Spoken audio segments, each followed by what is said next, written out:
Hi there, this is Steve Kaufman of Link and the Linguist on Language blog. Today I want to talk about Anthony Robbins. I want to talk about the kinds of books that people write on how to motivate people, the things that people say on how to motivate people. And the reason I'm doing this is because I just finished watching a video that Anthony Robbins did, a video that was recommended to me by a member of Link. And the video is 38 minutes long. I'm going to post a link here so that you can go and listen to it. It's well worth listening to. And Anthony Robbins and two other very successful internet entrepreneurs, all three of whom have made millions as entrepreneurs, talk about how they were able to achieve that degree of success. And the thing that strikes me about the video, other than the fact that Anthony Robbins is very motivating, full of energy, and I'm sure people are much more interested in listening to someone like him who is young and powerful than they are in listening to an old geezer like me. But the message that he delivers is actually very much the same as the message that all of these motivational speakers and writers deliver. His message is very similar to that of Covey in his 7 Habits of Successful People. It's similar to Barack Obama and I Believe. It's similar to Mao Zedong with his "a single spark can start a prairie fire," and so forth. And the basic principles are these. And what struck me about them is that they very much apply to language learning. In fact, they apply more to language learning than they do to making money, which is what Anthony Robbins talks about, and his two friends. And I think we can summarize Robbins' message in the example that he uses of the 4 sort of boxes, 4 steps in basically a cycle, which is either a vicious cycle or a virtuous cycle. And he starts with potential, and he claims that we all have this unlimited potential. And if we recognize this potential, then we will go and take action. And if we take action, then we will achieve results. That's the 3rd step. And if we achieve positive results, this will confirm us in our belief that we can achieve what we want to achieve, and this then increases our potential. And on the other hand, if we don't believe we have potential, then we won't take very successful actions, or we won't persevere in our actions. The results will be poor, and that will confirm us in our belief that we can't achieve anything, and this then means that our potential is decreased or disappears. So the bottom line is you have to believe. And he again uses the example of Roger Bannister, who he says had to visualize running or breaking the 4-minute barrier in the mile before he could physically run it. So we have to visualize the performance before we can expect to actually achieve the performance. And so his friends talk about how they visualize owning expensive cars and then focusing on making it happen, and then that made it happen.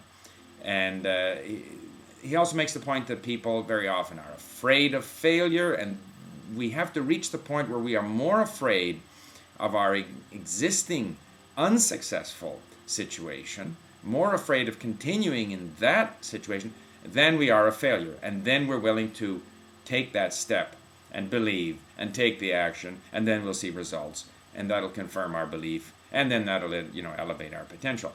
So I think this is so much the case in language learning, where a majority of people don't think, they can't visualize themselves as speaking a foreign language. They don't believe that they have the potential to do it. They therefore don't have good habits. They don't take actions. Therefore the results are poor, and that it confirms them in the belief that they can't make a breakthrough in the language. The good language learners have no doubt. Like, I never had a doubt. I wrote in my book that when I was assigned to Hong Kong to learn Chinese by the Canadian government, a friend of mine said, well, what if you can't do it? And having learned French through my own efforts largely, not because of how it was taught at school, I had no doubt in my mind that I could do the same for Chinese or any other language, no matter how difficult. So I knew I had the potential. It was just a matter of taking the necessary actions and that would then enable me to achieve the results that I wanted. That would confirm me again in my belief that I can learn any language, and so forth and so on. In terms of the actions, of course, it's also a matter of these actions being actions that we undertake ourselves. Going to a school is not an action. It's becoming an independent learner that represents the action, and that is the action that's going to deliver results. And if you've taken it upon yourself to do this, then when you get the results, of course, it's very satisfying, and it confirms your own beliefs in yourself and in your language learning potential. But it's interesting that these points that Robbins raises are very similar to Covey. Covey, in his 7 Habits of Successful People, talks about starting with the end in mind. And now he has some other, I wouldn't call them homilies, but concepts about values in life, and respecting your family, a la Tiger Woods, and so forth and so on. But the main concept there is that you have to believe that you can achieve it. And I also bring it back to the key points that I once heard this lady who was the head of the San Diego University Language Department say that the 3 basic elements of language learning are, number 1, motivation, which is that belief in yourself, that confidence, lack of fear.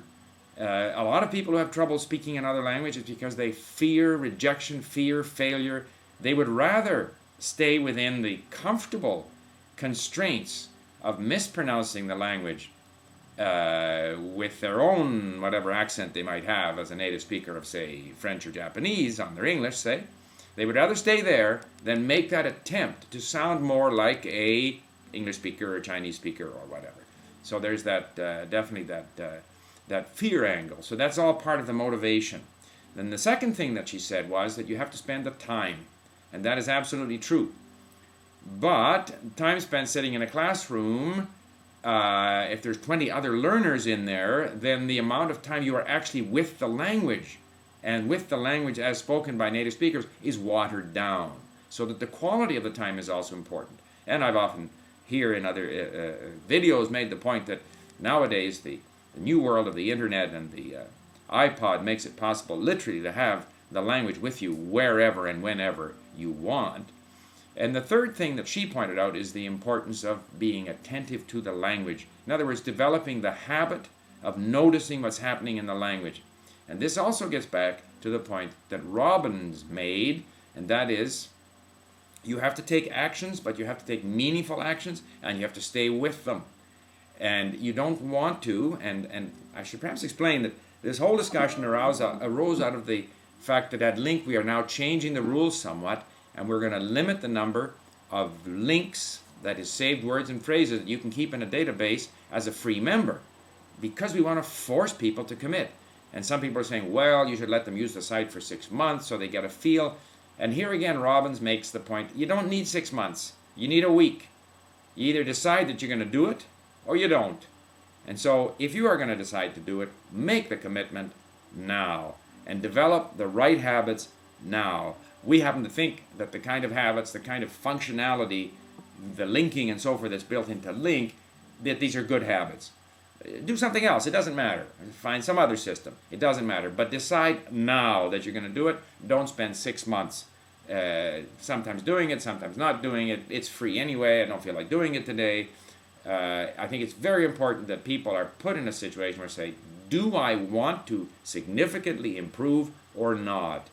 And then if the answer is yes, then get going. Because the sooner you get going, the sooner you will see results. The results will confirm your belief in yourself, which will make you realize that you have this great potential, and then you will go out and actually fulfill your potential. So have a look at Anthony Robbins, and I'd be interested in hearing your comments. Thank you.